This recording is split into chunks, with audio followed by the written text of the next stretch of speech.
ब्रह्मास्त्र की कहानी। एक बार की बात है, एक प्राचीन समय की गहरी जंगल में एक तपस्वी ब्रह्मचारी नामक योगी रहता था। उसका ध्यान और तप इतना ऊंचा था कि उसकी तपस्या ने उसे ब्रह्मास्त्र की प्राप्ति तक पहुंचा दिया। ब्रह्मास्त्र, जो कि एक पावन और अद्वितीय शक्ति थी, जिसे सिर्फ निषेधात्मक उद्देश्यों के लिए ही उपयोग में लाया जाता था।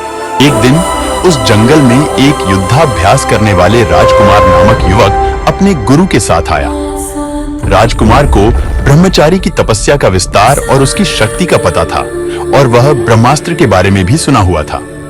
राजकुमार ने तपस्वी से विनती की कि वह भी ब्रह्मास्त्र का ज्ञान प्राप्त करना चाहता है।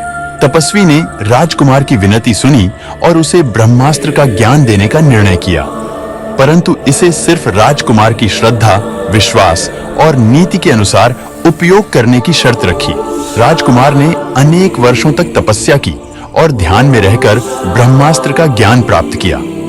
उसने ब्रह्मचारी की शिक्षा का पालन किया, और जब वह अधिक समय तक तपस्या करने के बाद ब्रह्मास्त्र के उपयोग की प्राप्ति हुई, तो उसने विश्वास और नीति से उसे संयमित रूप से उपयोग किया।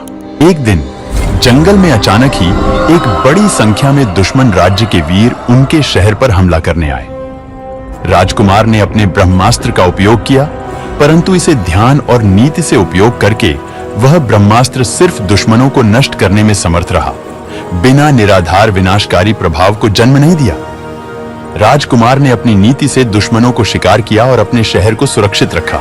इस कहानी में यह शिक्षा है कि शक्ति का उपयोग ध्यान, नीति और विश्वास के साथ किया जाना चाहिए, ताकि वह समाज के लिए हानिकारक न बने।